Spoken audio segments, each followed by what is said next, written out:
folks, we have the sun on our side. It's time for the halfway points of the Junior Rotax Heats. It's Heat 3, Groups A versus D. Let's have a look at your starting grid. It's an all-British front row with Max Cuthbert and Timo Jungling, 2-3-4 and 2-6-5. Archie Clark, one of the Heat winners from earlier on today. He's alongside Armand Hamilton on row 2. Thomas Ingram Hill and Francis Oscar Gouchot ran at row 3. Archie Buttle and Ollie Wise, row 4. Noe Janssen and Theo Palmer, that is row 5. Boris Maximov and Laura Bubenova, that is row 6. Ruben Verheyen and Matthias Jaderup, that's row 7. Sebastian Koch and Julian Kovacevic, that's an all-German row 8. August Reber and Jordan's Hamza Al-Fayez, that's row 9. Zain El-Homosani and Sinja Ornbolt ran at the top 20. And can Knit Knuren strike like lightning twice as he starts from 21st position.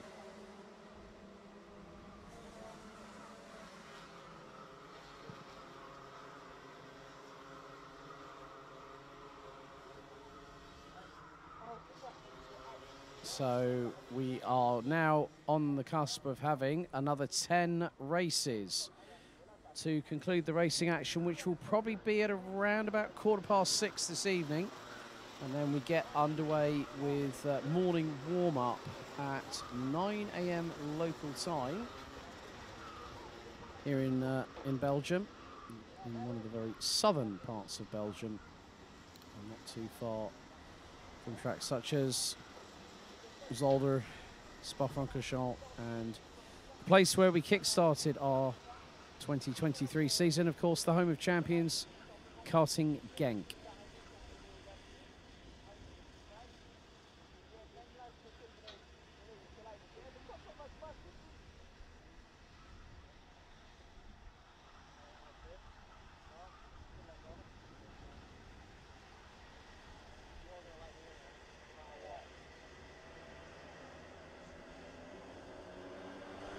So, revs rise through the chicane. Are we ready? Are we steady? Red lights on the gantry. Full start. The nerves are definitely settling in, aren't they? They really, really are.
Second time of asking, are we ready, are we steady? Lights are out, second time, and they head their way through into turn number 1. Max Cuthbert leads the way.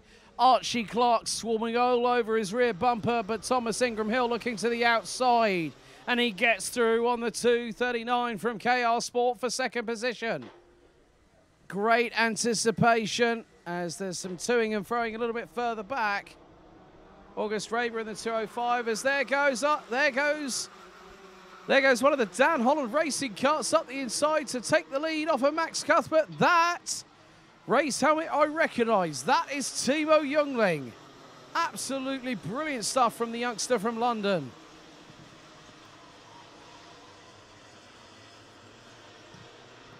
But there is a little bit of close quarter battling.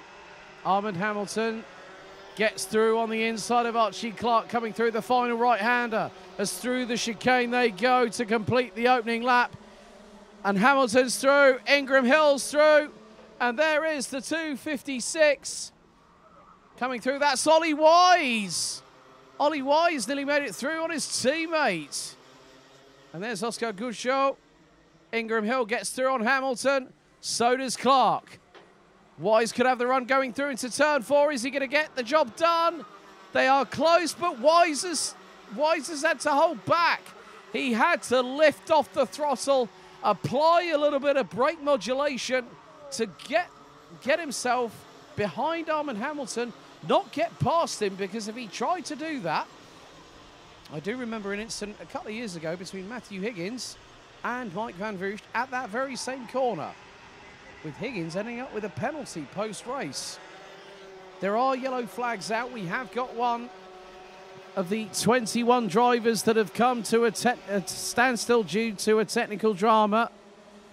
Hamilton was looking up the inside of Archie Clark for 4th place through turn 1. But the 2:39, the youngster from KR Sports, stood his ground.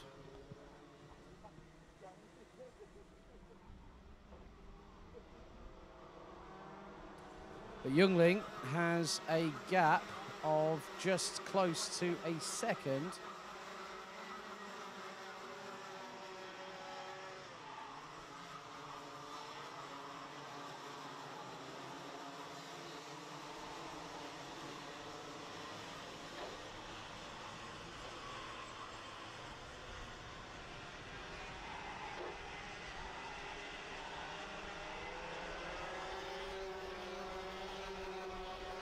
And still, the 2 KR Sport drivers were battling away.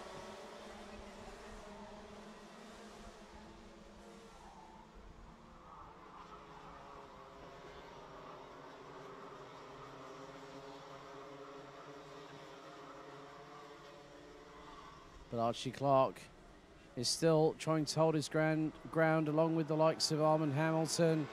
Oscar Gouchot is looking very, very close indeed.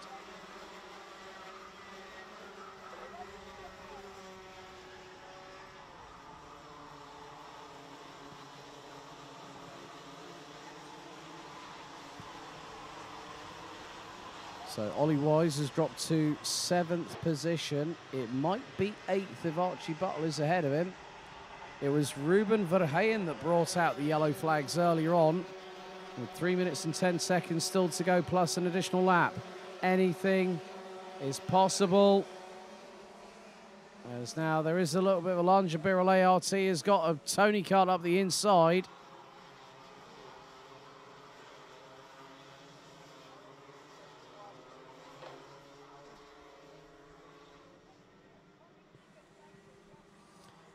There's Archie Butler behind Boris Maximov, who's got Ollie Wise right in his crosshairs at the moment as they go through turn number 5, the fast right-hand sweeper. And they'll go onto the back straight. There's the race leaders. Timo Youngling was just under 0.3 of a second ahead of Max Cuthbert. That basically equates to about a kart length.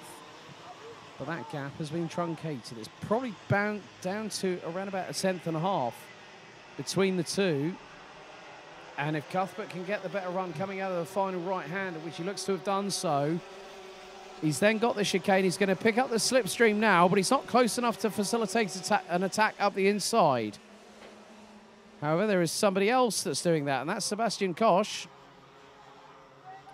who has got somebody towards his inside. That's a Gillard chassis. That's Noah Janssen from Germany. Hamza Al-Fayez, DNF on the start phase. For the 251, the Jordanian, he's muscled his way through. And so has Krit Knoren just behind. As a result of that, Noah Janssen has siphoned a bag full of time as the number 231 from Germany.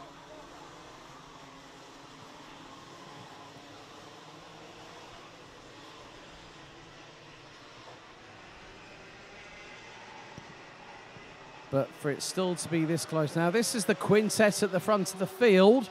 Keep your eyes on the two behind. Oscar Gusho and Ollie Wise could be joining this train very shortly. 0.66 cover the top 5 as they go through. And now Cuthbert swarming all over the back bumper of Youngling, trying to see if there's a window of opportunity to get through. Youngling keeps the traditional racing line through 3. Looks over his left shoulder. Now into the left at 4. Archie Clark is slightly further back than I'd anticipated in terms of Max Cuthbert. Thomas Ingram Hill is looking to send one up the inside of Armand Hamilton. But time, as they say, is no one's friend. With 34 seconds on the timer remaining, Cuthbert catches the curbs through that left-hander with the inner sidewall of his left rear. And Youngling is now starting to defend. Now that's opened the door. Armand Hamilton gets past Archie Clark. He's going toe-to-toe, side pod to side pod with Max Cuthbert. And the 242 gets through. And here comes the cavalry. There's Oscar Gusho. He's up into 5th. The 213 from France, now looking for 4th past Max Cuthbert.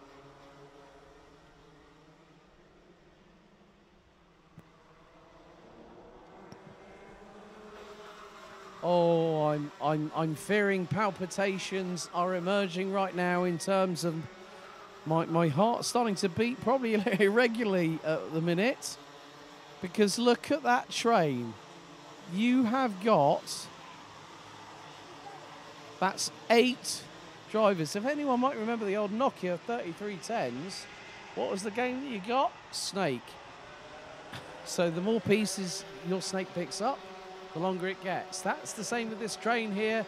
Last lap is underway and Hamilton pulls the trigger. Clark looks to get through on Youngling and they do so. And now it was nearly 3 wide because of Max Cuthbert going up the inside of the 265. Ollie Wise has just made a shrewd move. He's now up into 5th position. The 256 now ahead of Thomas Ingram Hill.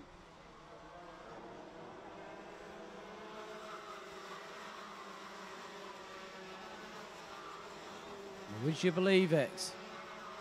Things do change rapidly, and at a moment's notice, you may be thinking, hang on, I'm covered, I'm protected. No, you're not. You're being passed, and that's exactly what Armand Hamilton did by passing Archie Clark for the race lead. And it's going to be a 3rd different winner from a 3rd race here at Marienburg. It's going to be the win for Armand Hamilton.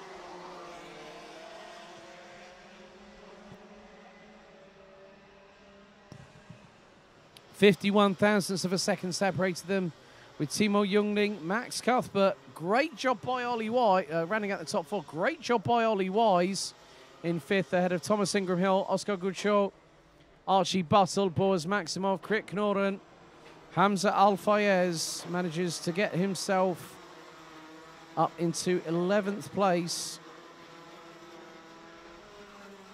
at the end of it all. Sebastian Koch, Zain El Homosani, they also made some progress. Most notably the 298, Zain El Homosani, whose origins are Egyptian for those that aren't in the know, but lives and resides in the UAE. Noah Janssen, Sinja Ornball, August Reber, Matthias Jellerup. Theo Palmer, a bit of a different result for the Emirati-based driver. He finishes ahead of Julian Kovacevic and Laura Bubenova, with Ruben Verheyen retiring on lap number 2.